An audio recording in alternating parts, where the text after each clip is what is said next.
two specific farmers, and they both had very specific applications that they said they would be able to use our product for. Mr. Pat Martins is a large-scale grower in rural Henry County, where I come from. I was from a small town called Orion before I came to IMSA. And he raises about, as a large-scale grower, raises about 3,000 acres of corn every year. And he agreed that the ability to scan entire fields quickly using a visual drone as ours would allow him to spend less time in the field and get more accurate data about every single plant in a field. And the next farmer that we talked to was Mr. Dwayne Anderson. And he is very proud of the fact that he owns the most productive 700 acres in all of Henry County for corn. And he agreed that farmers need to spend more time looking at specific issues in fields, identifying problems before they can start. Something that he would actually be able to do with our product. We've talked to both of them, and this summer we will be utilizing all of their fields as testing grounds for our product. So we will be gathering video data to develop our algorithms and software later this summer. Oh, and then also we have spoken with Ms. Megan Dwyer, who runs her own precision agriculture, drone-based precision agriculture company called Ag Authority. They're the largest provider of precision services in Western Illinois. And she will aid us this summer in developing algorithms and being able to actually interpret the data that we get from our fields. So going into more of the business side, we'll be charging $560 per month for this service. So that may sound high. However, Megan Dwyer requires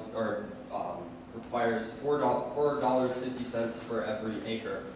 So that comes out to be, our service comes out to be about $2,000 less per growing season for these farmers.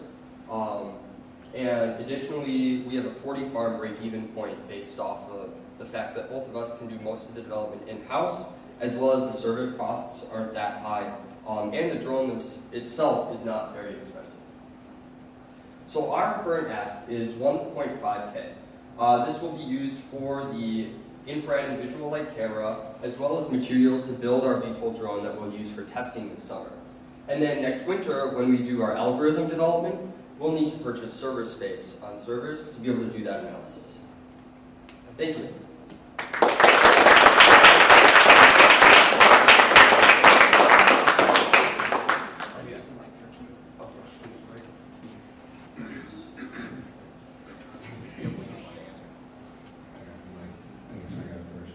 Great presentation. Love the idea.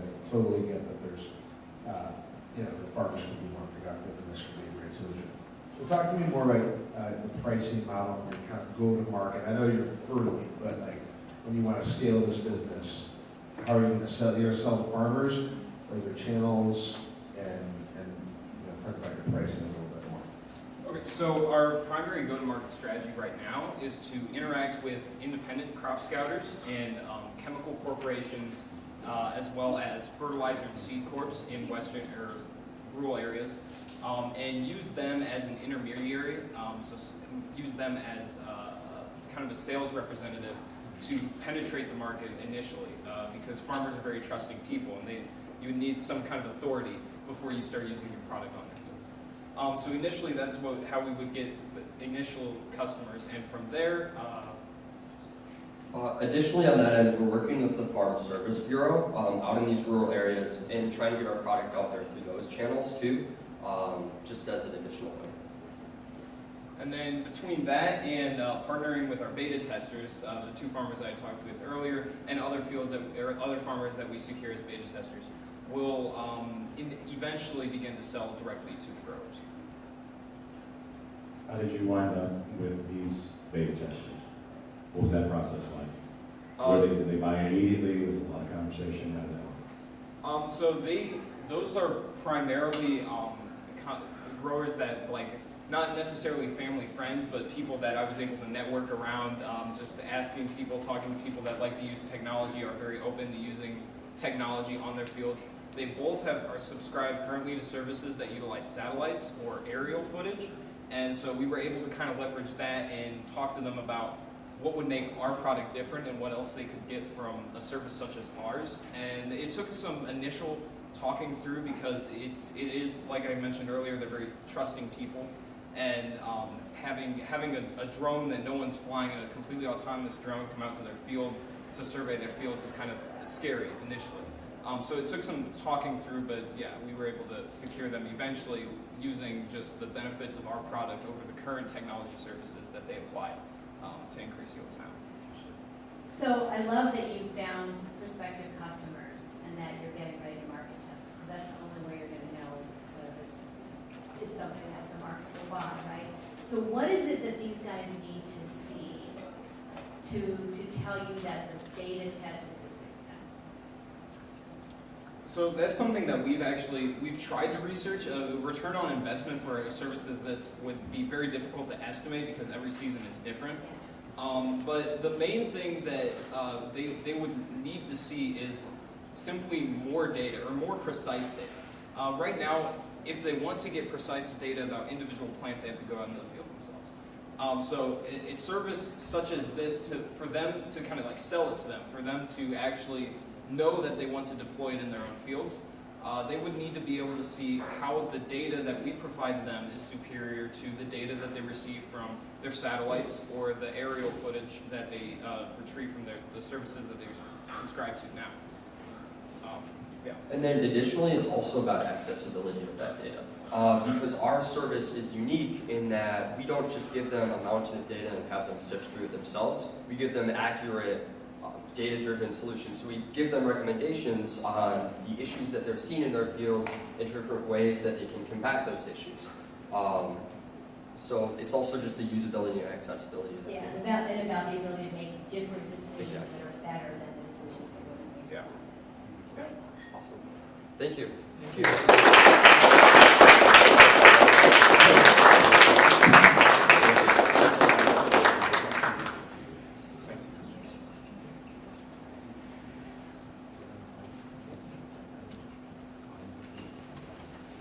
We're waiting for the tech. Carl will come up and introduce our next. Yeah.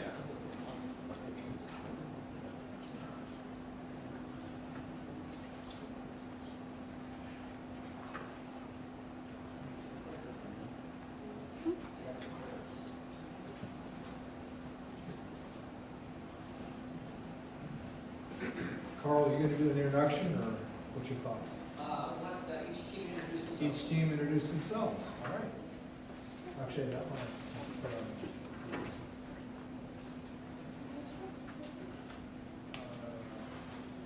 Do you have the clicker, Tommy?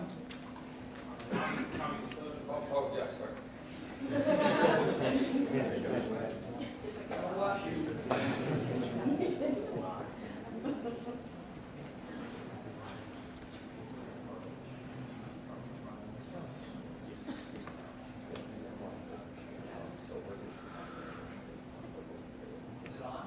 Yeah? Oh, no. It was off. Yeah.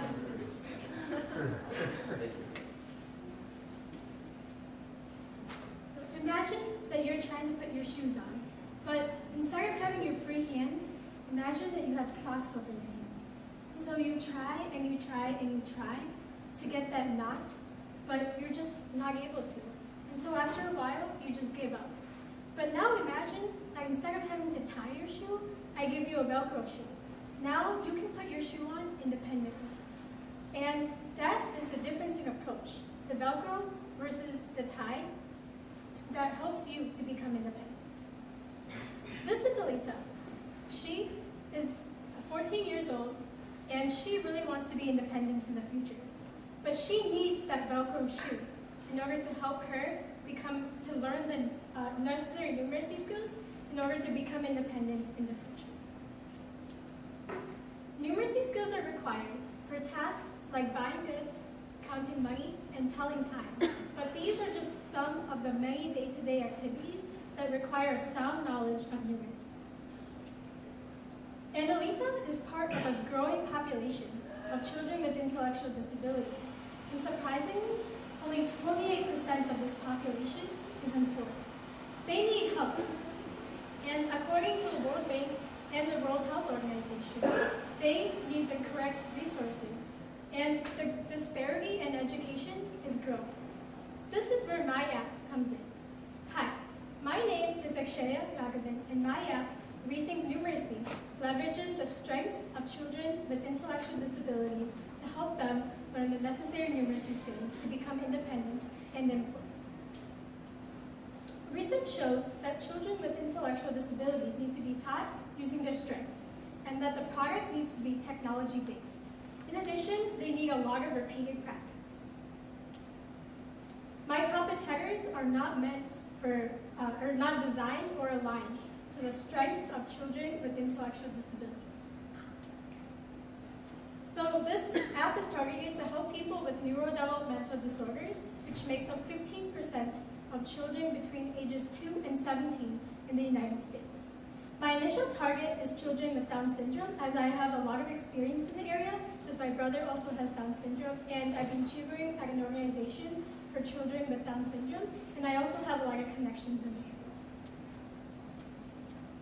So children with Down syndrome and intellectual disabilities have strong likings to observing objects. For example, my brother loves basketball, and Alita loves dolls, and another student that I tutor loves white puppets. These are the modules that my app will teach. And this is an example of a slide from a number recognition module.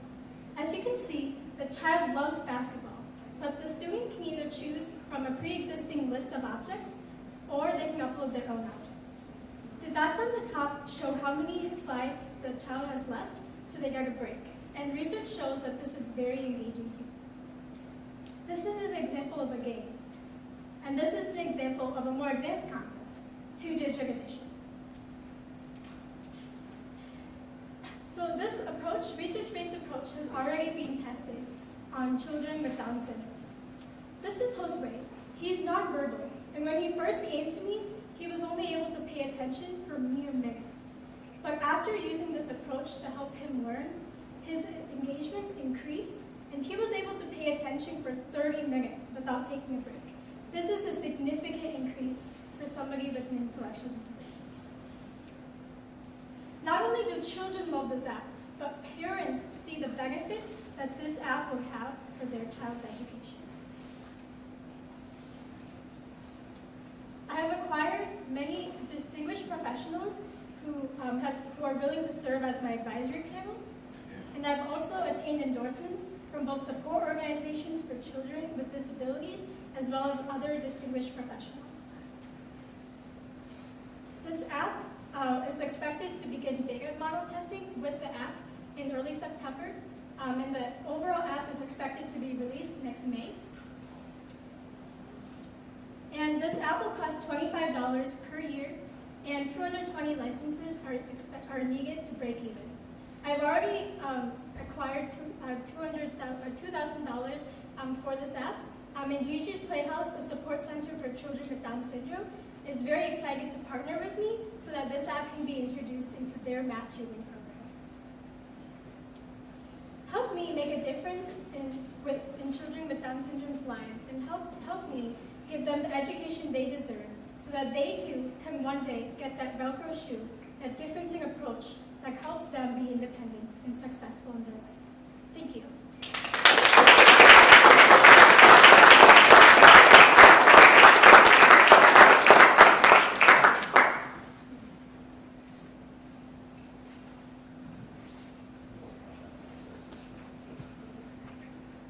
Thank you.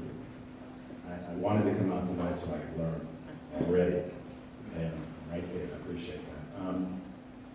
How did you come across your advisory panel?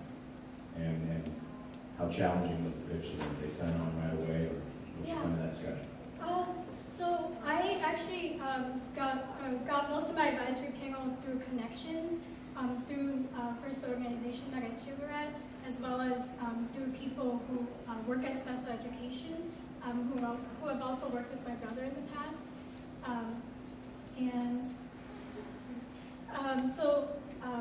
They initially, after some convincing, they saw that, there is no product that currently exists to really help them learn, and they had experienced that too because they tutor people with intellectual disabilities, and so they saw that, there is nothing that actually teaches them. There is no product that you can give to a child with intellectual disabilities and that will teach them without somebody else needing to be there. And so this app offers that to them. This app offers, that offers to teach them without there needing to be somebody else there. And they saw the advantage in terms of how this really hones on their strengths to help them. Great presentation, and obviously this is very important. It needs to be out there. So it's great that 220 licenses gets you break even. That's fantastic. But how do you think about getting this into as many kids' hands as possible, as many schools, and really scaling this? Not just revenue is great, but just to make an impact on so many kids. Yeah. So Jesus Playhouse, the organization that wants to partner with me, actually is a national organization. So they have centers all over the United States, as well as they're now starting to expand internationally.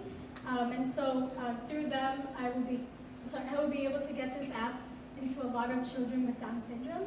And I also have, I've started to establish connections with special education at schools. And so through them, I expect to also be able to get, more students to be able to use the app. And I'm also trying to get in contact with Sue Buckley, who's the #1 researcher for Down syndrome in London. And through her, I also expect, she speaks at a lot of conferences around the world. And so I expect to be able to expand through her to Europe.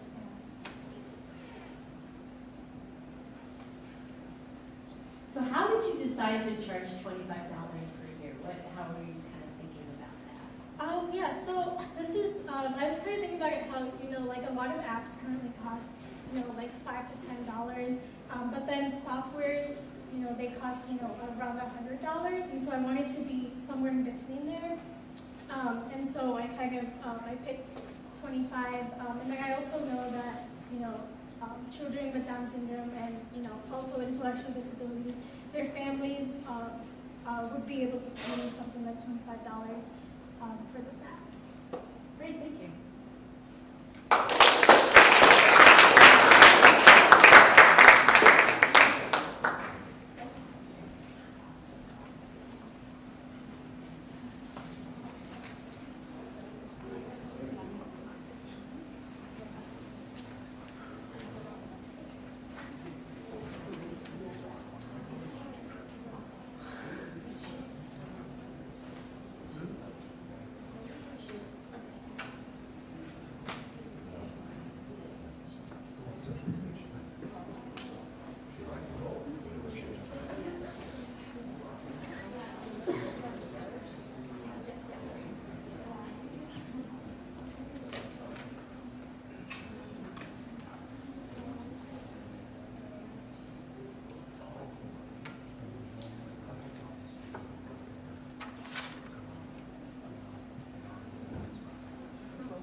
Hi, my name is Marissa. I'm Sil. And I'm Eden. And we're the creators of the oil magnet, a solution to a problem that's been plaguing our oceans and our waters all around the world for decades. So, as you may already know, in 2010, BP spilled over 200 million gallons of oil into the Gulf of Mexico. And because of this, they were prompted to spend over $60 billion on cleanup over a period of 3 years. And throughout these 3 years, both wildlife above and below water were severely affected. And not only was the environment severely affected, but the people who were involved in the cleanup who were exposed to the chemical dispersants were severely affected as well. So these are the 3 main methods of cleanup that oil companies like BP use to either remove the oil or at least eliminate the appearance of it on the surface of the water. So chemical dispersants and fires increase the pollution in the air and into the water. And for chemical dispersants specifically, they increase the toxicity of the water as well, making it even more harmful than the oil already is. And then as for skimmers and booms, rather than removing the oil, these help congregate the oil into one area so that the other two methods can be used. So our solution is a combination of this current technology, specifically the boom technology, and a new innovative solution which will make the oil removal process more efficient and speedier. So this solution is magnetic nanoparticles, or MNPs for short. And this is an image of a magnetic nanoparticle, and the darker core center is made up of iron oxide. And this is what helps it become magnetized. And then the outer coating that you see right there helps it become oleophilic, which is oil-loving, and then hydrophobic, water-fearing, so that it stays within the oil. And then 2 grams of these magnetic nanoparticles can remove up to 1 liter of oil. So let's take a look at how our solution works in full. So the first step is to isolate that oil spill with the current boom technology to prevent it from spreading any further. And at that point is when our process disperses those magnetic nanoparticles in order to make the oil into this magnetizable solution, which will then be able to be manipulated by magnets, as Marissa can show right here. So what we're passing around right here is a demonstration of both water, which has been dyed blue for purposes of this experiment, and oil, which is at the top. So if you quickly magnetize the magnet to the oil on the outside for a couple of seconds and then move around the magnet, you'll notice that the oil tends to move along with the magnet. So we do know that this technology does work. So now that we have a method for collecting the oil, we have to talk about the recovering and refining process. So once we get the solution of the oil with the magnetic nanoparticles in it, we're planning to remove the magnetic nanoparticles through the use of another strong magnet. And then once we have the oil, we have to send it to a refinery, which will send it back to the oil companies so that they're able to either resell it or put it on the market or use it for some other purpose they have so that they wouldn't lose all the money that they could have lost through the oil spill. So the value proposition that we have on the oil magnet is that it's faster, it's much more environmentally friendly, and it's more cost efficient. So in terms of cost, more specifically, we've estimated that it will be approximately 7.8% of the original cost to clean up any traditional oil spill. So for example, in the case of BP, we're talking about saving tens of billions of dollars.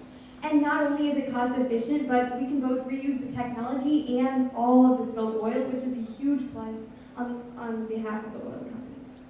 So there are obviously a couple steps necessary in order to take this solution to market.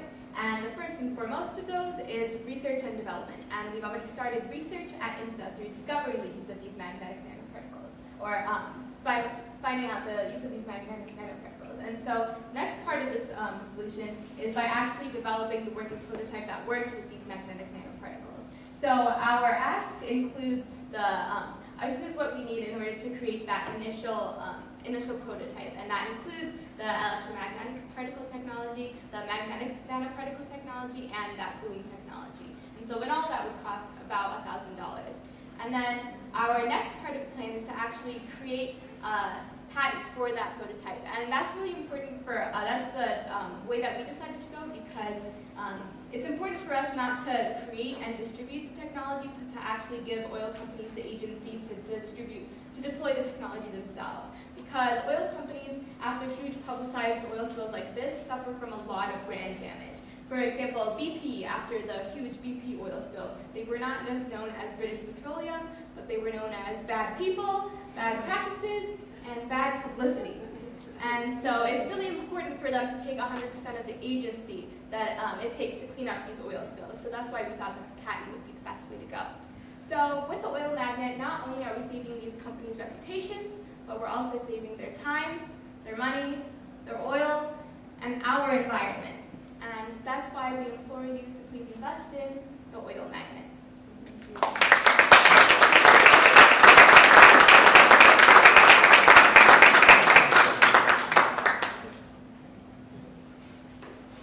So how will the testing for this work? How small an area do you start with, and then how big of an area do you have to prove you can remediate before it becomes something that the oil companies would be interested in? Well, obviously bigger is always better, but right now we've been testing in small-scale applications like Tupperware containers, but with expansion and things like that, once we have the capital to develop a prototype, we'd like to test in larger areas, like, for example, IMSA has a pool, and we'd be able to... They're going to let you jump over. Well, so In the name of science. And well, so there's always a need for us to find places to test as well. So that's also a part of developing that first prototype. Yeah. Great job, thank you. You obviously have a lot of passion for the subject. What brings you to this subject? Actually, during sophomore year, we all have to create our own project in a class called MSI here. And this was actually my project. So I used ferrofluid, which is magnetic nanoparticles emulsified in the oil solution. And then we tested to see if we could actually remove the oil out of the water. And so that's how we came about this. Yeah, really good presentation, great enthusiasm and all that. I mean, I think it's brilliant. It seems like it has a reasonable chance of working, right? So, talk about the oil companies. Like, why? I mean, in theory, you should call them up and say, "We've got this, and we got a patent, we're all good." But how are they going to react? I mean, these are big, huge corporations. Yeah, so that's something that we've been thinking about. You'd actually be surprised at how much oil companies talk to independent researchers and independent developers. Like, for example, BP. We actually talked to a chemical engineer who pitched and sold to BP in the past. Through the LEAD program at our student leadership exchange this year, I actually talked to someone who has a connection at BP with one of BP's attorneys. So we sort of have the connections that it takes to start a conversation, and that's what's really important for us in the beginning stages. Sorry, quick follow-up. 7.8% of the cost, is that the number? So, you wouldn't even charge them that? Are you going to just charge them, like, what do you think you'll charge that oil companies? So our end goal is to create a patent that would be able to license to the oil companies. Yeah, I missed that crucial word, license. So our goal isn't to develop and distribute the technology, it's to have something that's licensable to them.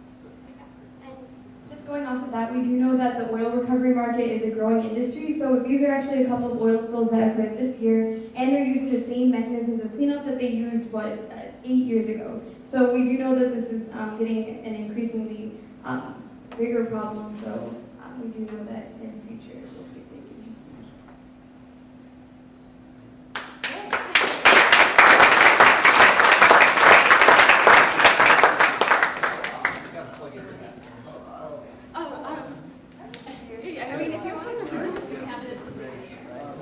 Actually, we need to get ours for future generation.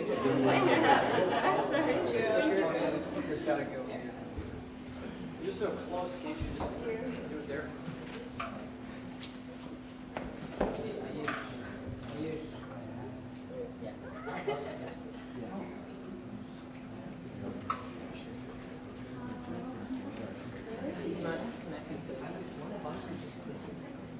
Yeah, that's true. That's true.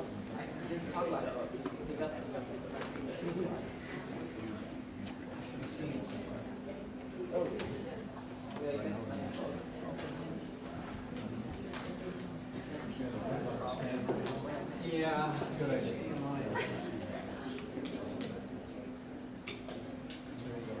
One, two. I have no idea. I'm gonna try one and see what we get. He's out there.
Hello?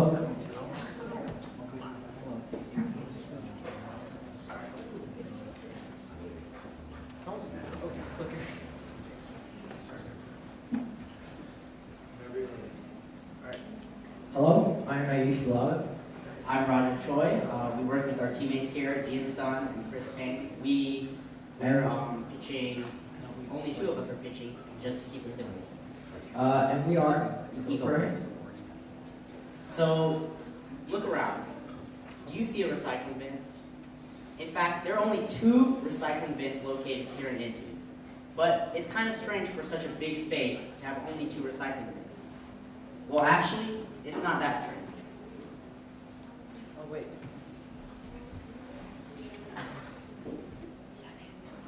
One second. Not bad. In fact, 91% of plastic is not recycled and ends up going into landfills. That results in 416 billion pounds of plastic entering our landfills each year. So, just to put that into perspective, that's equal to the weight of 1,100 Empire State Buildings. Now, this is a critical threat to the environment, and even to us, because when rainwater enters landfills, that can leach toxic pollutants into the groundwater, affecting the water that you drink. So, companies should be eco-friendly, and I'm sure they would agree that they should be. But why aren't they? Well, here's why. Biodegradable plastics cost 25% more than normal plastics to produce. So that's where we come in. If someone has a water bottle, it would end up in the trash or in the waste stream and end up eventually in a landfill. But instead, we have that water bottle come to us. Now, recycle bins like these are a pretty common thing. They're in places everywhere. They're very common. But we would have our own water bottle bins in which people who are walking by in these common spaces, such as Intu here, which has a lab with a 3D printer, when people are walking around, they have plastic water bottles, and they could take those water bottles and put those in the bin, and we would have bins like these. Now, those bins would be could be one possible form of collection, and those water bottles that were taken and collected could be taken into the Eco-Print machine, and from there, 3D printer filament would be created. Now, we estimate that the cost of our machine producing this 3D printer filament would be about $10 a spool, while it would regularly cost $30 for a single spool, about 1 kilogram. That same spool would cost a third cheaper using the Eco-Print machine. Now, our machine has 3 main functions.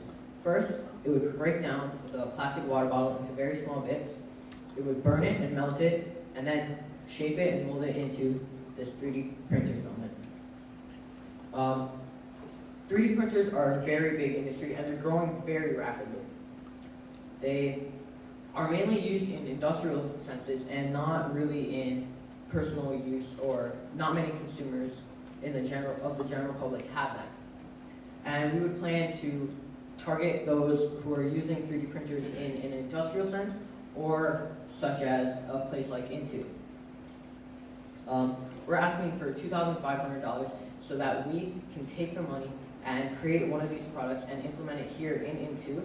And we would believe that we could actually learn a lot from this, as we're really passionate about many fields, and mainly one being entrepreneurship, and this would be a great way to learn about this, making more for other places that would want one. So we'd like to thank you for listening to this, and do you have any questions for us?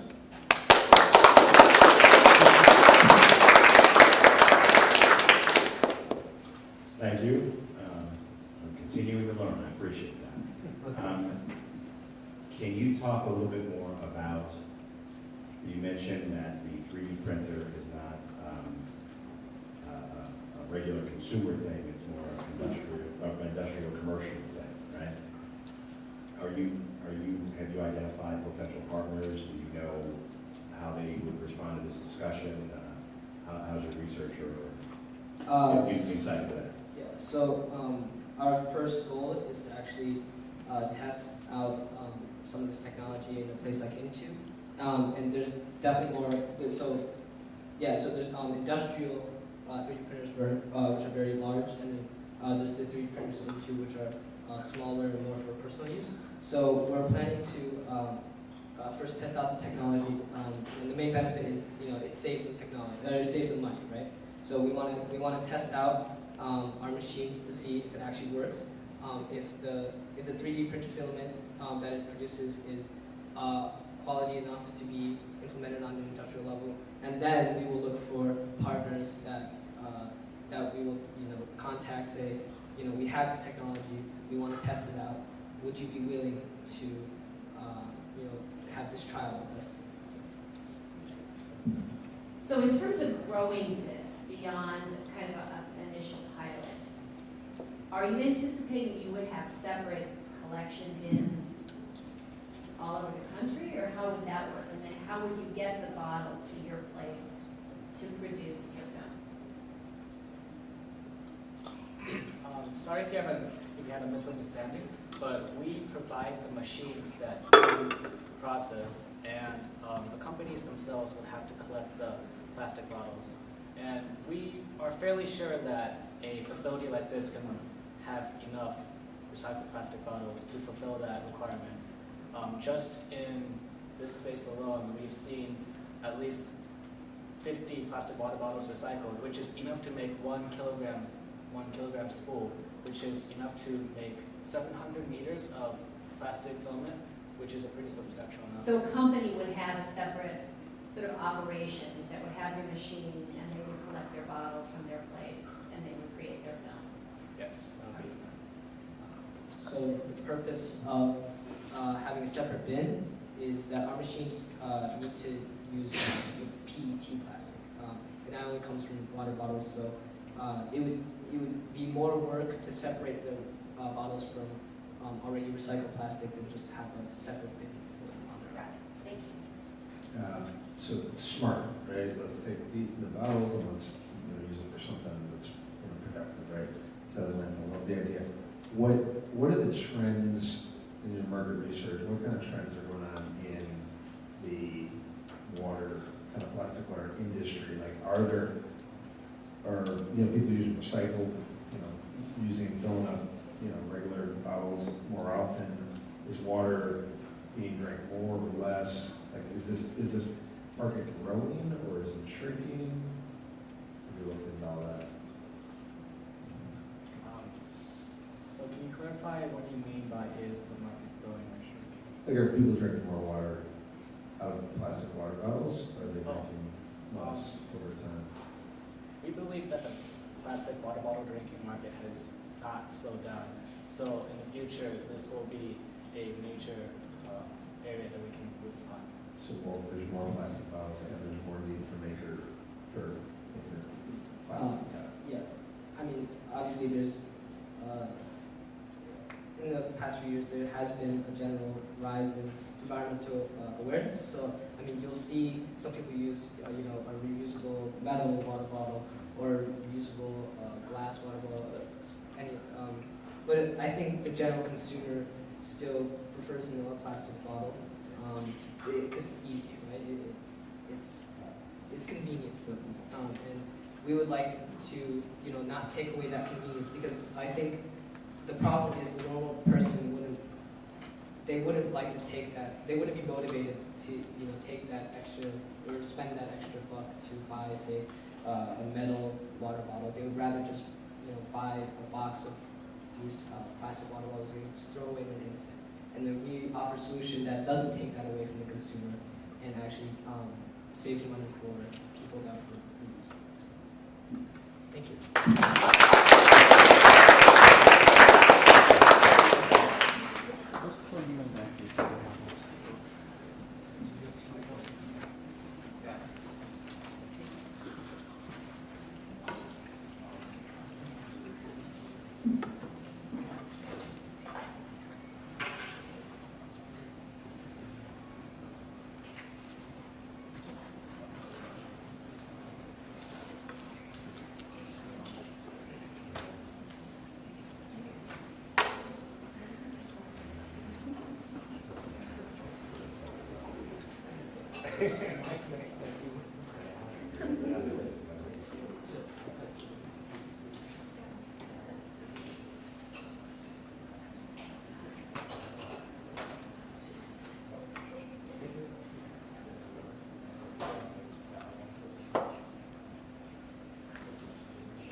Actually,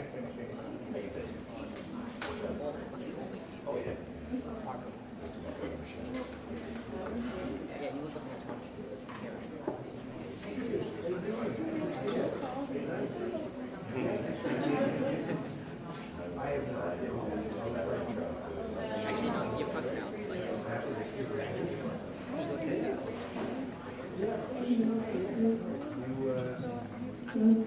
Like baby.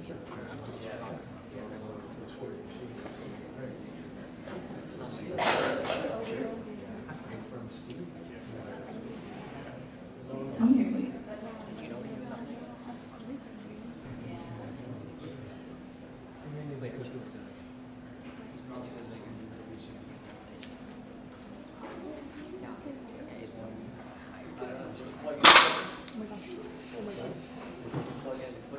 Yeah, I just want to know how far away it is.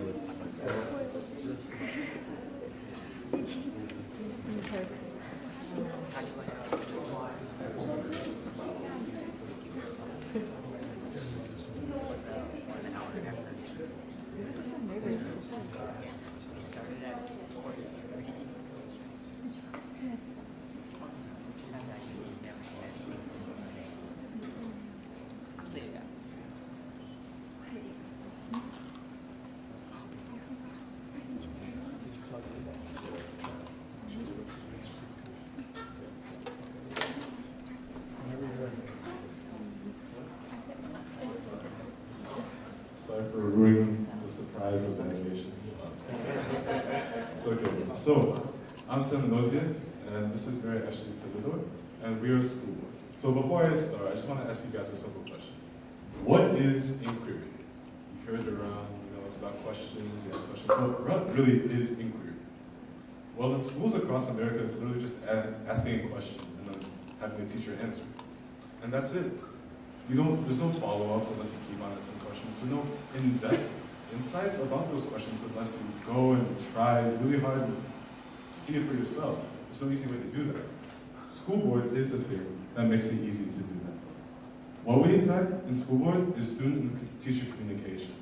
We want to bring about a new way of understanding why students ask the questions that they do and what we can learn from those different questions.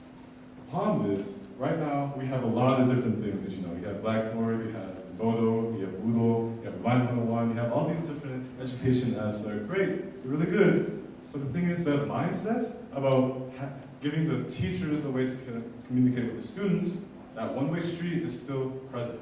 If you look at all these different apps, it's the teacher giving information to the students. What we want to do is change that.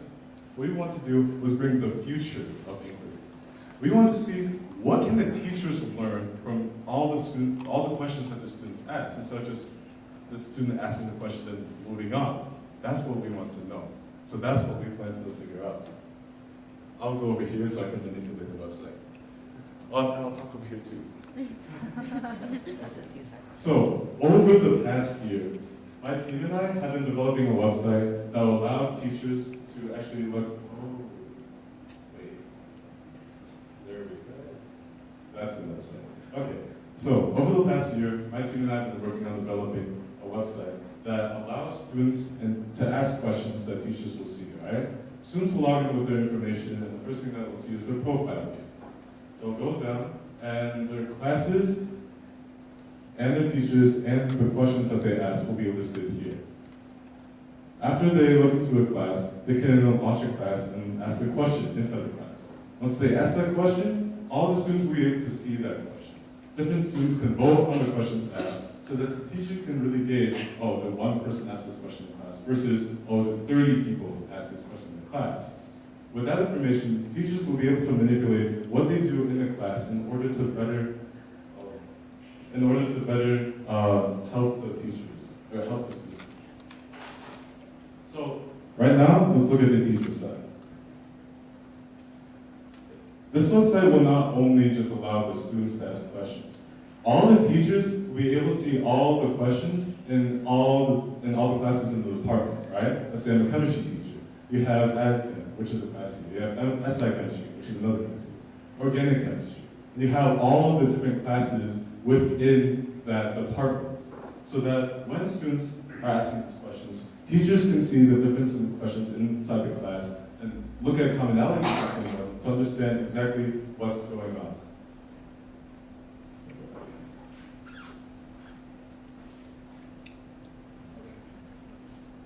And this leads into our asks. So currently we have the main part of our project, which is the website. So what we would really need is just the domain name, website hosting, and advertising. For the domain name, we need $15 a year. Website hosting with Amazon Lighthouse would be $17 a year. And then advertising would cost $450 once to advertise on the National Association for College Admission Counseling on their digital website that would expose us to their 15,000 members. And all of this would culminate in our ask of $670. Any questions?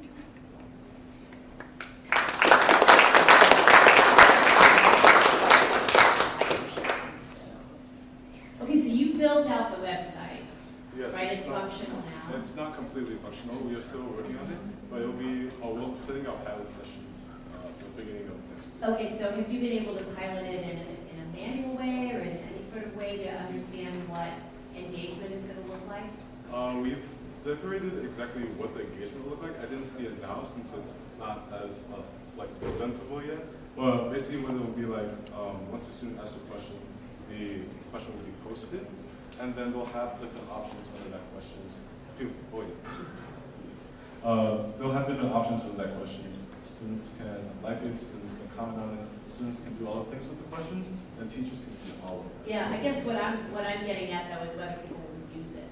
Yeah, so what we've done is actually research within IMSA first, right? We've talked to different teachers and different students, and we've gotten a lot of teachers' support. Actually, this last week I presented to the organizational counselors within IMSA right here. We talked about what kind of features they would like. We talked about what kind of features students would like. So we had to put that in. I have two questions. Is there in your research anything at all, anywhere that's even close to this? What leads you to the conclusion that the communication is one way?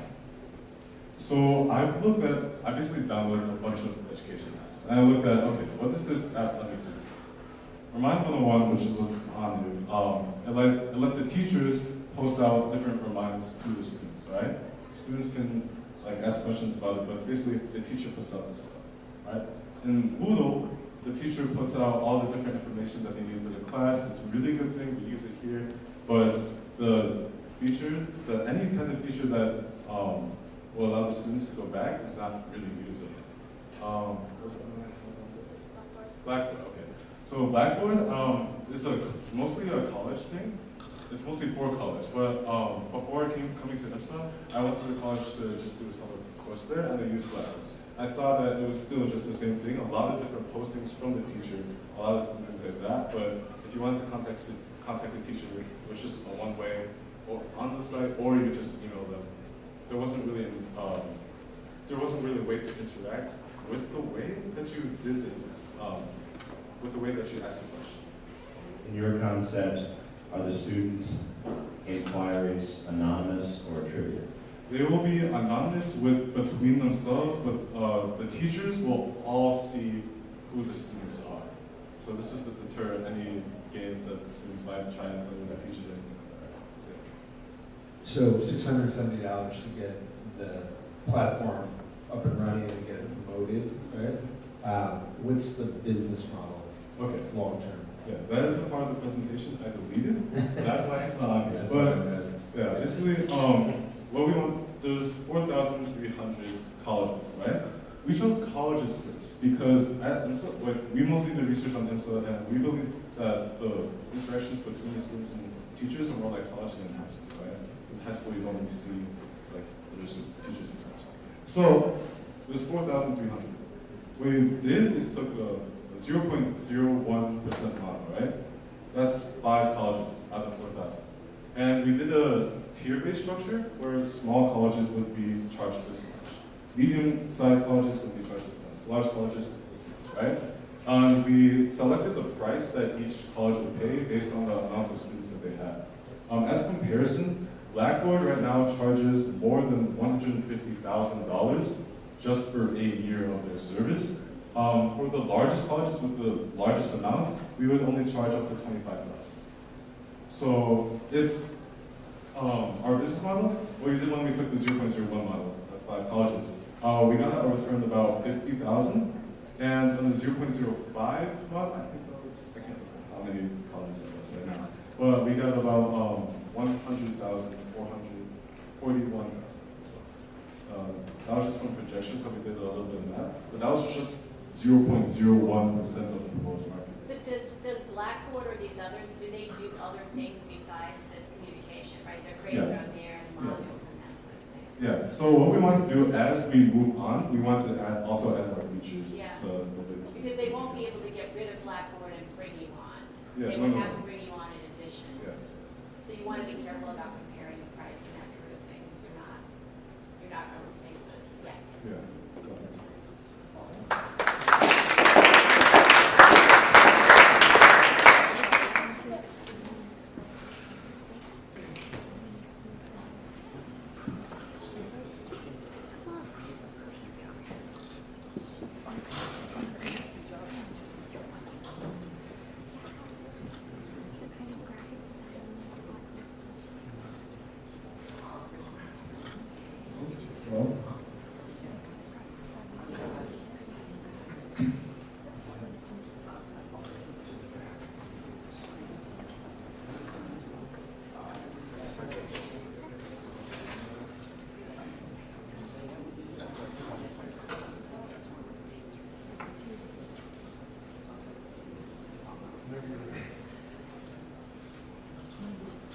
Hello everyone, my name is Nikita Elkin, and I am the founder of Shindig.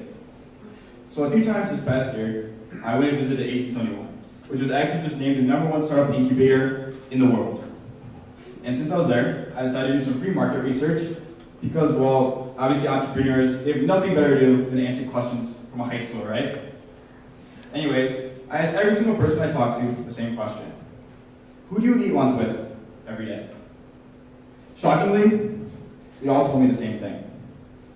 They eat lunch alone. So even if in a place meant to incite innovation through collaboration, people are still eating lunch alone, how many people working an average 9 to 5 are doing the same? The numbers are not particularly inspiring. Over 108 million professionals eat lunch alone on a daily basis. That's over 62% of all full-time working Americans. And this kind of employee disengagement is costing American businesses over $500 billion annually. And in 2016 alone, companies spent over $90.7 billion on worker engagement. But the billions of dollars that they're putting into engaging their employees are not helping. These are still rising statistics. What companies really need is a daily, cost-effective way to engage their employees. And Shindig is the perfect solution. Shindig is a mobile platform that helps employees connect for lunch in order to network, enhance their skill sets, or even acquire mentors. And we actually just finished developing our prototype this weekend, and I have a video of me using it for you guys. I'm not completely sure if it uses sound, but I'll narrate real time for you guys. Okay, so this is the login page. So this is where employees will log in with their credentials. And then this is the home page. This is where you can see statistics of how much you're using the app, how many connections you've made. We also have a join an event or a start a Shindig feature. So our join an event feature, which is a public space where people can post events they're hosting and anyone can come and join them. And then start a Shindig is a bit more personal. It's usually one-on-ones or smaller groups. And at the bottom you can see your future lunches that I've scheduled. So now I've started a Shindig, so I can choose a time to schedule it. And currently our prototype only supports within 1 hour, but you can, our beta version will have all 3 options up there. And then I can also choose how many coworkers, and I believe I would want, So now our AI just went through our database and pulled the profiles that are most similar to mine, and it displays them there along with the business card and the profile picture. On the business card, I can see what me and my manager both liked, so there you go, reading and leadership. And then I can also click on the profile picture in order to see a bio about them. So you can see here Meg Bourne is a credit manager, right? And then for each person, I can choose whether I want to eat lunch with them or maybe later. So I choose to eat lunch with each person. And the way this works is that Shindig works as like a kind of blind system. So if I choose to eat lunch with Greg, he won't be able to see that I chose to eat lunch with him until he chooses to eat lunch with me as well. And then this works as a kind of blind system, and we both will get this page, and we'll be able to start chatting with each other. Our prototype doesn't have an internal messaging system right now, but for the future, it will definitely be there.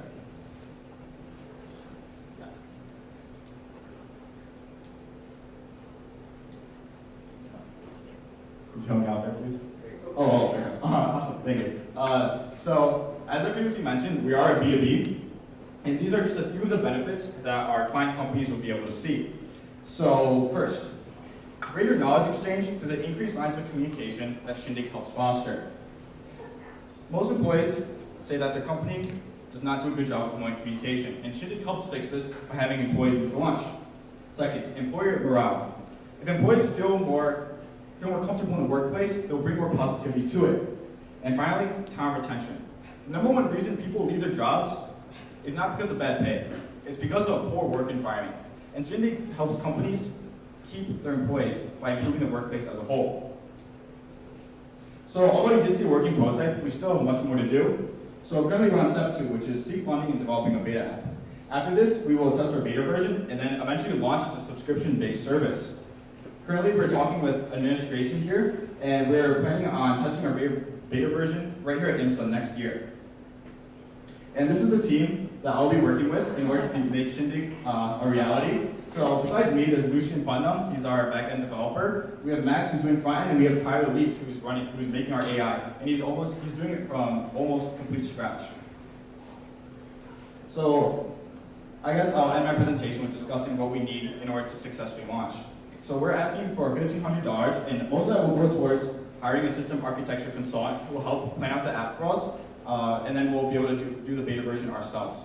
We'll program all of it by ourselves, and also cover necessary app development costs for our app. So why just eat lunch when you can revolutionize it?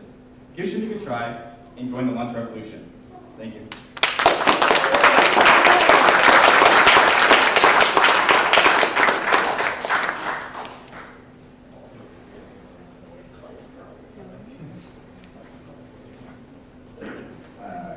Cool. Bummer that people aren't eating it, everyone. But at good market research, maybe Shindig should be rolled out there. Right? That wasn't the question. So at Google, we used to really encourage people to eat lunch together and step away from the desk, and that encouraged all the things you're talking about, knowledge exchange, getting to know the culture and ideas and all that. It looks like it's a little bit of, not that I've ever used it, but like Tinder or something like that, too, where you're kind of meeting up with people and you can like say, hey, I don't want to be with that person. Ultimately, you got to prove that you get a lot of people on this to make it worthwhile. It's got to be a dense network. So how do you think about, I mean, it'd be cool to roll it out here, but like how do you think more broadly about getting a lot of folks on this that you can make a lot of matches that'll be valuable? Right, so this runs within companies. It's not outside of companies, so it's within a company. So it does work as a subscription basis. So I can't really get there within the 5 minutes, but it does work within subscription. So in terms of how we're gonna market ourselves, I suppose we're gonna do like area based. So we're gonna first start in the Chicago local area before moving on to other cities. And also we are gonna run our own Kickstarter this summer. So hopefully we can develop quite a bit of a whitelist this summer. In terms of Let me just follow that. So the company adopts you, but they can't force their employees to use it. So how are you? Right. So what we're considering right now, and we still have to test this to make sure that's actually like a real good incentive. But we're planning on maybe partnering with like local restaurants or something like that, where you can give some kind of discount through if you use the app. And also, I mean, it's also about how you market it to employees. Like this is not like a requirement. This is an opportunity to network. So this employee disengagement problem is pretty big, and so there are a number of companies trying to attack it in different sorts of ways. This is the first time I've seen this way. It's kind of novel, and I think it would be fun to use. But what do you think if the companies are going to pay, which is, I'm guessing, what you're assuming, right? So what do you think how do they know, how do you prove to them that they're getting the benefit from this particular solution? Right, so I'm just gonna start off by answering that by, a typical employee event, like team building, right? If you're to rent out a space for 100 employees in the city, for example, it can cost close to $10,000, right?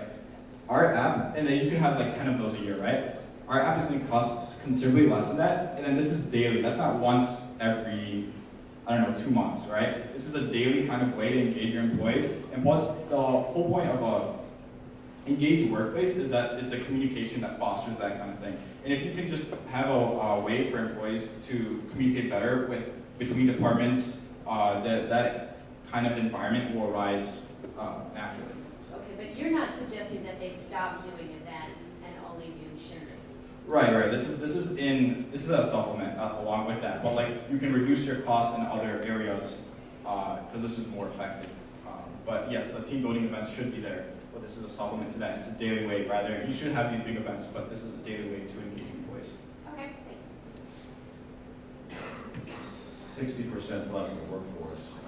That's a big number. That is a big number. Where I work, there's 5 generations of employees. 5 generations, yeah. Where do you see this fall? Right. Well, originally this app was made for more the younger generations in 20s, 30s. But after talking with my father, who's been very established at his company, he said that this is something that he would use not as often as someone who would be younger, but if he was who are visiting a different office, for example, who would use this to meet employees, right? People go on work trips. He said that's when I would usually use it. And also that's why we're going to be implementing a web app for better accessibility for those with that older generation. And again, it's part of how the company markets it. It's not for the newest employees, it's for everyone. It's a kind of opportunity for everyone to be able to connect better.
And we are amenity. It has been projected that by the time that Son and I graduate from high school, the leading cause of teenage death in the United States will be suicide. Every year, nearly 20% of teenagers seriously consider about taking their life. And 1 out of 12 of them go through with that plan. Teenage suicide and depression has been on the rise, especially in female teenagers. And out of the teenagers with depression, 60% of them did not get the treatment that they needed. 3.6 million teenagers who had a major depressive episode. Out of those teenagers, 1.86 million of them were left untreated, and their illness was left to progress. Why are teenagers reaching out for help? This is due to the social stigma surrounding depression and what it means to have it. Teenagers are afraid to reach out for help because of the reaction they might receive by telling their parents or their friends that they have a mental illness. And this has to stop. That's where Amenity comes in. Amenity's goal is to allow these teens who are questioning if they have depression or any other mental illness to reach out for the help that they really need. So this is the first stage of our app, the calendar section. In this, a user is able to select a date and input their own journal entry. Journaling has been medically proven to allow a user to get over a traumatic event And depression is usually caused by a traumatic event. So there's correlation. In addition, you can see that there's a mood calendar thing where you can see where the person has like consistent bad moods, and that's a problem, so you can know that. The second section would be inspiration. This would include images, videos, quotes, and stories, so the user knows that they're not alone, and that depression isn't something that just one person has, and that it is a cause that you have to keep fighting for. The last section would be resources. This would include a brief overview of what depression is, the immediate contact numbers in which they want to call someone, such as self-harm hotline, the depression hotline, and the suicide hotline. In addition, it would include a map where a user can see facilities near them where they can receive help. Here's a map of where we are right now, so IMSA, and the facilities near us where someone could get help. In addition, our app is cool in that it allows someone to book an appointment at one of those facilities. Something unique about Amenity is that it's almost basically anonymous, as it only requires two pieces of information, a username and a password. If the person wants to include their gender, the app would be tailored towards them, in which the stories or quotes would have more tailored to females or males. In addition, you would use the zip code to find the facilities near you if you want to receive the help at a facility, and you can include outside contact number if you know you have a problem and you want to alert someone, but that's also if you know that if you're already progressed and you know there's a problem with yourself. Our vision for Amenity is for people to be able to download it for free. However, like Sonia mentioned previously, if a user on Amenity will be able to book an appointment through the app, and if they book an appointment through Amenity, Amenity will take a small percentage of the money and put it back into Amenity to making it better and having more upgrades. However, since Amenity deals with such a serious topic, suicide and depression, we obviously will need to purchase liability insurance for the app. However, originally our plan for app development was to hire a professional to develop the app for us. However, this is extremely expensive. But after being more involved with the app and more committed to it, we decided to take that app development process into our own hands. And as of right now, we're in the midst of creating the app ourselves. We have no prior background, but we are learning through this experience, and it's just been a great learning experience for us. And however, the platform that we're using to create the app, while it is free right now, it will cost us around $250 to $500 to publish the app and allow for people to use it. And that's why we're here today. Amenity has the support from Mental Health America, Anxiety and Depression Association of America, and the National Suicide Prevention Lifeline, and we hope to have your support as well. We know that two girls can't change the way the world perceives depression. But that doesn't mean that 4 million teenagers have to suffer alone. Thank you.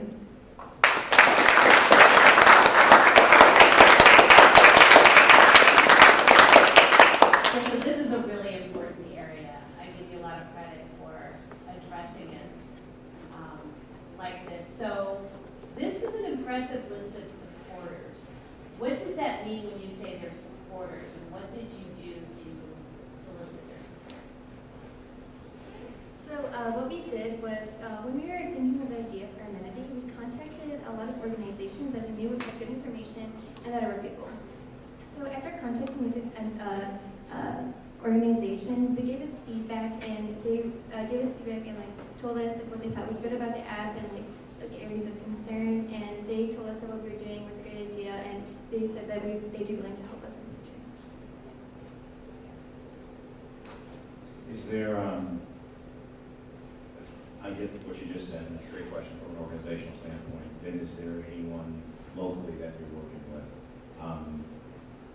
You said that it would have been cost prohibitive to have a medical professional doing it, but at the same time, is there any thought been put into having a local medical professional just advising on it directly? I get the organizational platform, but locally, as you're pulling it together, that's what I'm asking. Yeah, so we're at the beginning stages. So we're as Linda said, starting to build the app itself. And so yes, we've been thinking of getting professionals to help us, especially counselors and doctors, obviously, to get us feedback and know if this work actually will work. So important to make this and make it work and all that. So good that you guys are doing this. How do you think about security? HIPAA compliance, I guess, because there's going to be, if it wasn't clear, is my name going to be on the NAP, or I can make up a username or whatever, and since it's not personally identifiable? Because you might want it to be. Okay. I don't know. It's a tricky topic, but. So the reason we didn't want to make it as like, oh, what's your, like, where do you live? Where's your house address and all these information is because when, like, someone who has depression sees all this, they're like, now they can find me. Like, now they're going to find me, they're going to tell my parents, they're going to tell my teachers, my friends are going to know, like, my life is ruined. Because no one wants to admit that they have depression or a mental illness, because it would just be, like, something bad that they would feel like, as that's why there's, like, so many things that they're sort of like, hiding it, basically. So that's why we didn't want to include, like, those things. And keeping it as anonymous as possible is in the hopes that when people feel like they can reach out to the app, and it's really important for us to make sure that they get the help that they need.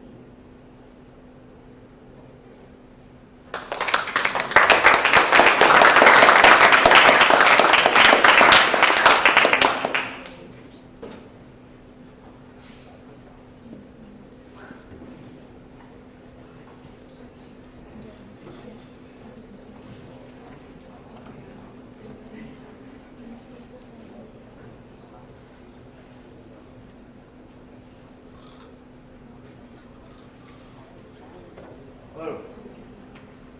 We were scheduled to do paper recycling, but the short version of that one is we need recycling bins for IMSA. Let's do that. All right. I'd like to move on to my project, Composting at IMSA. This is a proposal for a composting system here at IMSA. I am not trying to use this money personally. I'm just trying to put together a project for our institution, and I'm trying to establish why that would be a good idea here. My next idea is money for me. So let's compost the cafeteria food scrap and use that finished compost to restore a prairie on IMSA's campus. Pretty simple and straightforward goal. Simply, food is not garbage. Food is recyclable. We need to stop thinking about food as something to throw away in a landfill and realize, like, if this stuff were on the ground, it would decompose and make healthy soil for us. This is something that we should make a priority. When it's in the landfill, it makes greenhouse gases, not a good situation. IMSA has adopted the UN Sustainability Goals, and I believe composting is one of the first things we can do to help us achieve these goals. It is a very low-hanging fruit, is to change how we manage our waste. And getting something that's very recyclable and very good for the planet out of landfills is a good first step. By creating a prairie, we can reduce our carbon footprint, first by getting the greenhouse gases out of landfills, and prairies are a carbon sink. This area used to be all prairies, and by tilling it up and removing this black soil that we had, we've really lost a lot of good natural capital. And by creating a prairie, we can stop mowing grass and start just letting that prairie pull carbon out of our atmosphere. So it's a great carbon sink and a carbon negative thing. We can save money on waste pickup. This is pretty self-explanatory. And our belief statement is that we are all stewards of our planet. So we really need, I believe that this is a very good low-hanging fruit to help us reach this mission and this objective. So I approached a company, I got some specs, and I got a quote for us. This is more or less what the bin would look like. This is an experimental bin. It would not capture all of the food scrap that comes out of the cafeteria, also known as Sodexo. It is a smaller bin. It would accommodate about 30% of our waste, but it only costs $1,200. It's $675 for a training program, an $80 shipping price tag. Not that much for materials. If you wanted to expand it, you could do that pretty simply. The footprint is about 18 feet by 4 feet. It's got a height to it of about 4 feet or 6 feet, depending on the size you pick. We have 2 different sizes here, depending on our specifications. Have to work with facilities on that further after we kind of know what kind of funding we can put into this. And its capacity is 58 gallons, or 30% of our food waste. So this will be down and pretty much fully loaded 70% of the time, because it's a little too small. But the advantage is, with an additional $2,200, we can upgrade this system at any time to handle all of our food scrap, because this company offers a free upgrade program. You can put all of that money towards the next bin that you already sunk in. So we can do that at any time and consider this first one an experiment. Location, here's a location A. This is the back of the building. Sodexo is right here, and they come out this way. Here's a location that's on the grass. This is nice because any drainage isn't going to be going under the pavement. but they said that pavement isn't such a bad option either. Your drainage is not going to be too intrusive, but it would just be a safe bet. Keep it on the grass. Any seepage just fertilizes the soil. Great. Stakeholders means this project has longevity. If I leave, who's going to take it over? Who's going to manage this thing? So here are the stakeholders that are involved. So here's this is again, and here is kind of an inside look of what this map is. First stakeholders, the students. They are the people who are going to be sorting waste into the bins. They generate the food scrap here, and then we have to get them to drop it into our bins here. Second stakeholder is Sodexo. They're going to be taking the food scrap out and placing it inside of these bins. Very simple to do. We're not asking a lot of them. Third, a compost club. These guys, I have a list of about 30 staff and students who are pretty interested in composting here at IMSA. And these people, yeah, 1 minute. All right, these people will be interested in managing our food scrap. 4, facilities. They're going to be unloading any finished compost and taking it away. The stakeholders, students, high enthusiasm, they need education. Sodexo, high enthusiasm, they need minimal training to manage this. We have a compost club established with about 30 students and volunteers, and facilities still require some buy-in. They said, see if you can get some funding, talk to cabinet, see if we can make this an institutional priority, because ultimately this means more work for them, and it needs to be put into someone's job description. So ultimately the academy has to decide that this is a priority, this is how we want to be stewards of the planet, and this is now going to be a job description that we are hiring someone to do. In summary, here's the cost. Total is $2,500. That keeps it pretty safe. Any questions?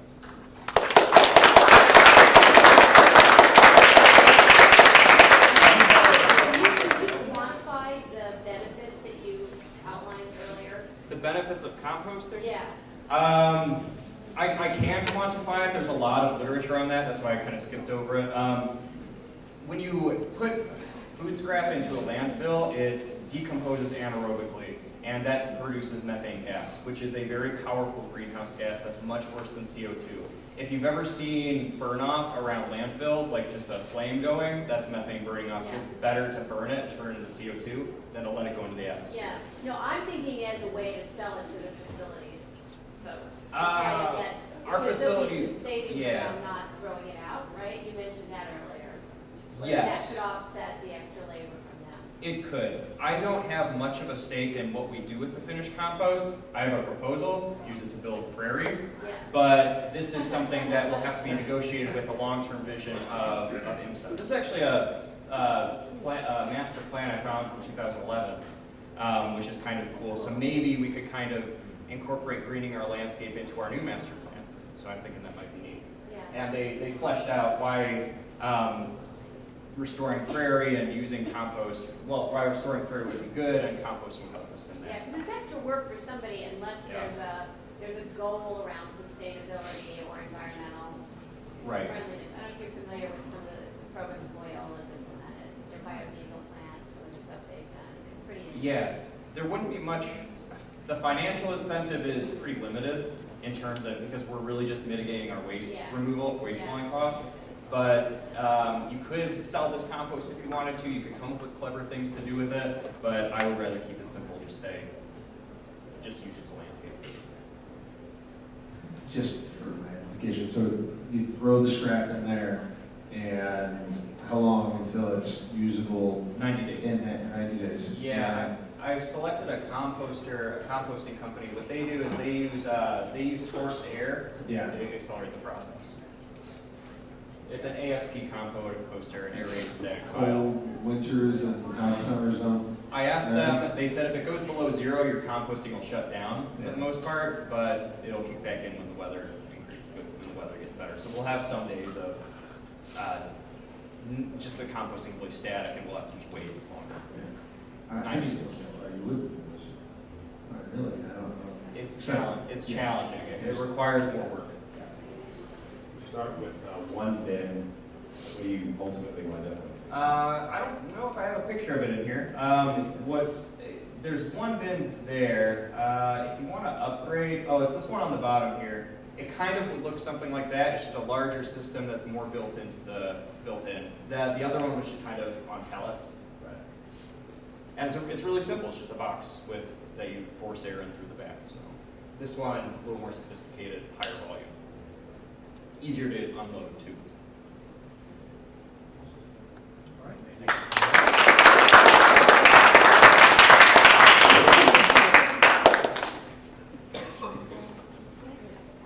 I'm excited to present to you my next thing. I'm not competing with the students, I'm competing with the staff. So I did one for IMSA, and then I found out that this was supposed to be a business pitch competition, so I figured I would bring my business in. I'd like to present to you block bins, Chicago's composting solution.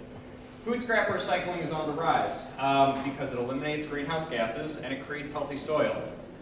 This is popular in many areas, like California and New York is catching on, but Chicago has been slow to react. Here's what Chicago's composting business landscape looks like. We got guys on bikes who are collecting 5-gallon buckets off people's porches filled with compost. It's a very rudimentary system, and participants are willingly paying $20 a month, and these businesses are struggling with their customer management because they're so small. These are startups that are doing this. So none of the big players are tapping into this yet. Why is it so expensive? There's a lot of reasons, but there are 3 pretty simple ones. Landfilling is cheap in the Midwest, hard to compete with. Landfilling is established. We have big companies who are doing this, and it's hard to break in. Dropping off food scrap surprisingly costs money. Food scrap is not valuable inherently. Finished compost is valuable, but somebody who runs a composting facility is going to charge you money to drop it off. So this is not a pay-for-yourself program. It does cost the customer money. So how do we make a compost collection program viable in the face of these obstacles? So I wanted to return to some first principles, and I ran some calculations, and I kind of came up with a few very simple things that kind of were good to consider. The faster you fill up a truck, the more you save.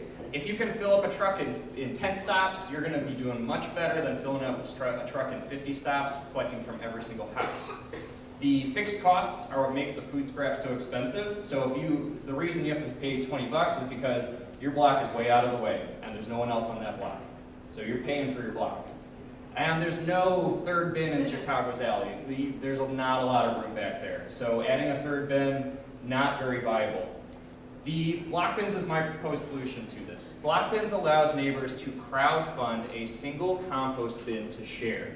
And the more people participate, the cheaper this program becomes. The benefits of sharing I could go on and on about them. There's less clutter. You don't have to worry about a lot of bins in your alley. You can concentrate your food waste. So instead of in many bins, it's in one area, much easier to manage and reduce pests. You can reduce contamination. That one's harder to explain. Pretty much you're going to get a purer substance when you have an opt-in platform like this. It makes more items recyclable. Again, that's with an opt-in model.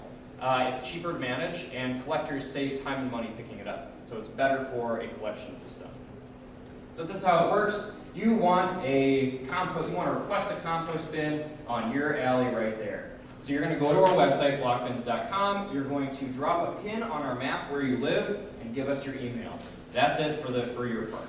Later, we're going to come back to you with a link to crowdfund this. And we've got a model that allows this cost to decrease the more people who are on your block requesting a bin. So if you've got another neighbor who's on the same one, you split the cost and it becomes cheaper for both of you. Then we have a certain amount of money that we've collected to you. We actually hire the existing composters to come collect it. They don't want to manage customers, we do. We don't want to pick up waste from them, so it's a very harmonic relationship. And then, obviously, as you share, the price goes down.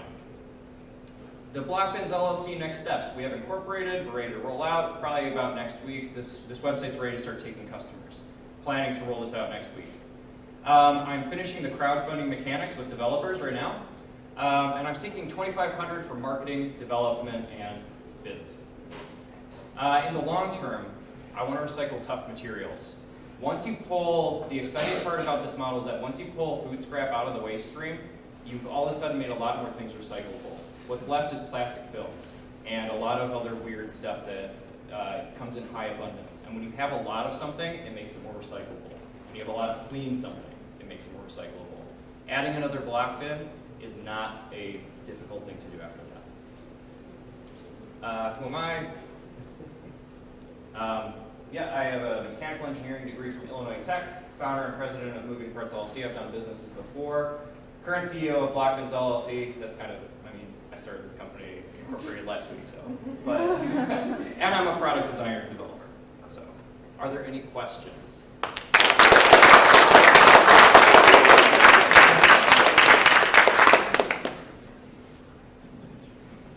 Just real quick. So, one block as a bin.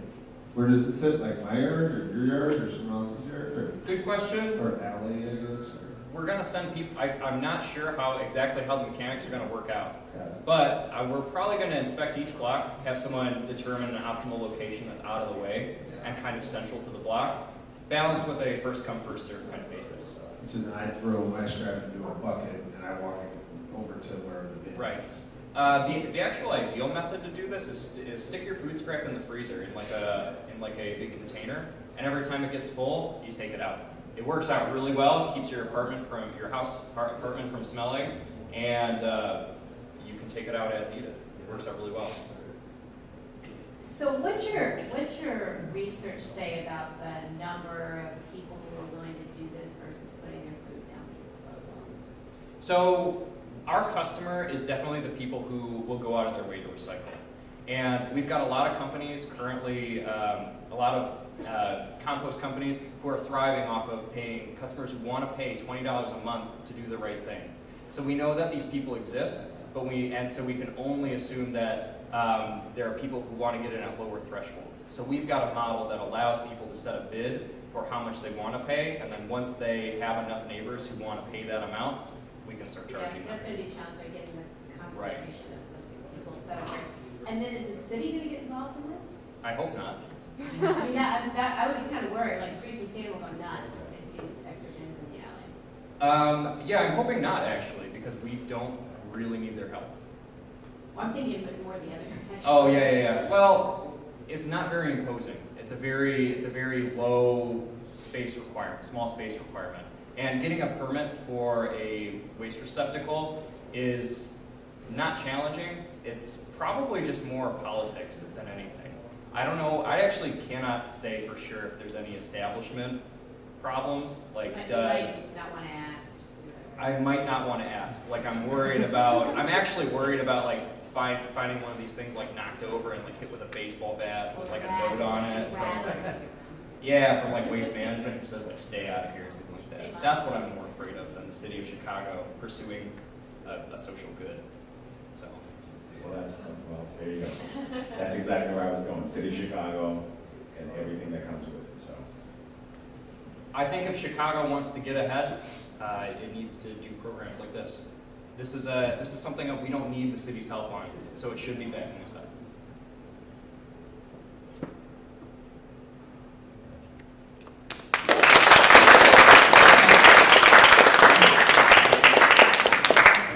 Thank you very much. Well, that's all the pitches. We have opened up the brownie bar over here, and so I invite judges to be first in line and get some refreshment. There is some coffee as well.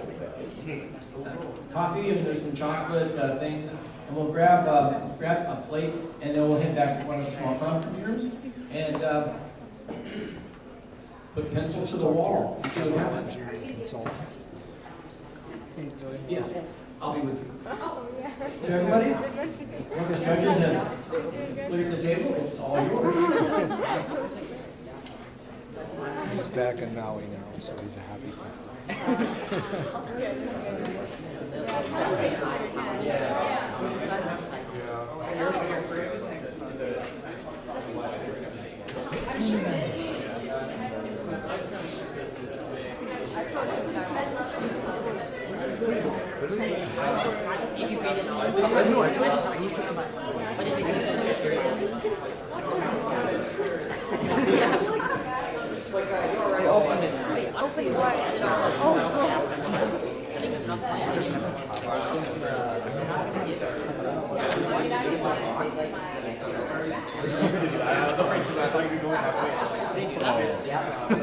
Perfectly. I can look at this. I'm not sure.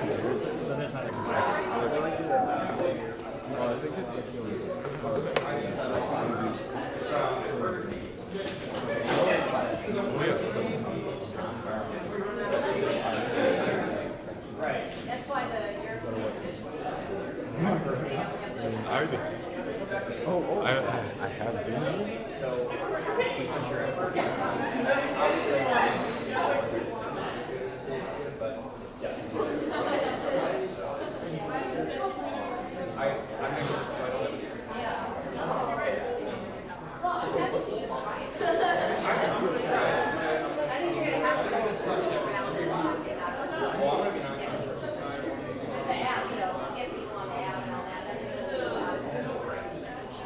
Have you looked at what stuff they're doing? They have some really inspiring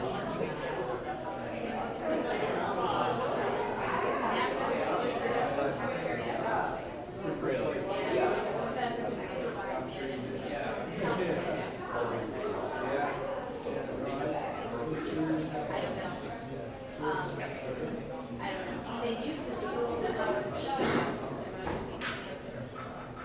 and then they sell the rest to Northwestern. And then there's a byproduct that you use as soap, so that's in the form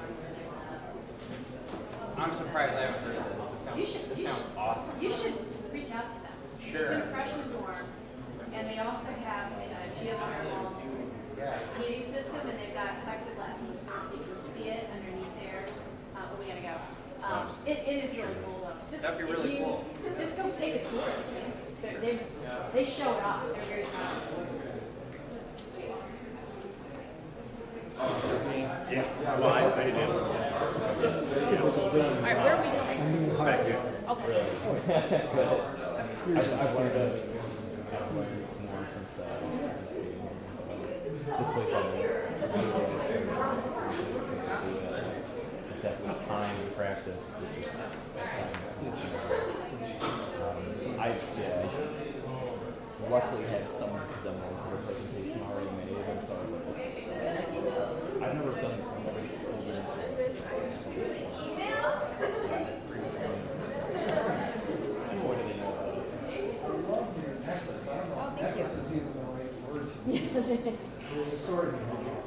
It's from Egypt.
arrived. I hope you haven't devoured the entire bar yet.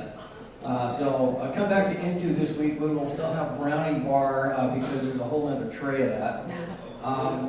I'd like to get the judges in here so we can say our thanks to them and just kind of wrap this up quickly. So again, my thanks to the IMSA Fund and Jacob Plummer for having this really great idea to help get your ideas off the ground. So let's hear it for the IMSA Fund.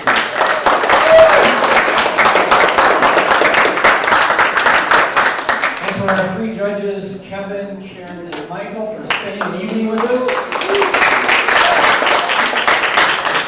And for all the presenters here tonight. So, first of all, you all deserve a round of applause because these are great pictures.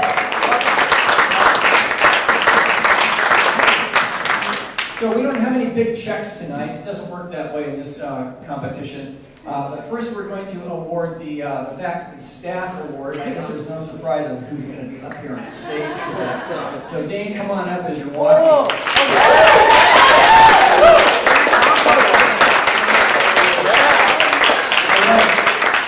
So the judges have, and the fund is going to fund IMSA composting for $2,500. So congratulations. One contingency that if you can't get past the cabinet approval, it's dependent on that. But you have the money to go into that meeting and say, I got funding for this now, people. So now your meeting makes sense. Okay? Cool. Congratulations again. And we have 4 other teams who are all being funded in equal amount.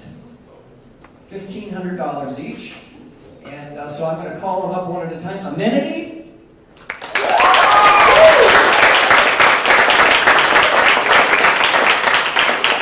Rethink Numeracy.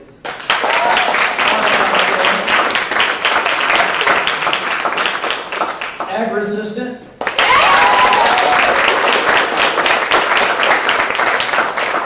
And the oil magnet.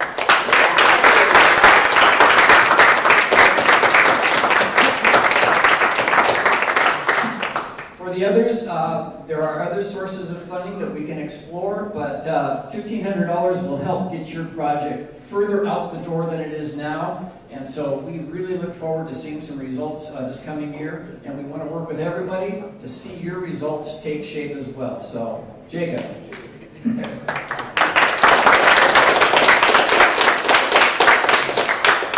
So just in the interest of creating some artifacts that I can use as we try to raise funds for the next round, I'd like to ask Kevin and Karen and Michael to come and grab a chair just so we can take a photograph in the front with all the winners sitting behind.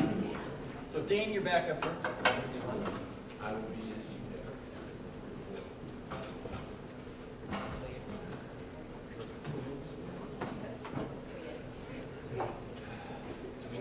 Who's got the camera? All right, scoot down. Coach over here. Balance it out. All right. Dane, step up a little. I'm sorry.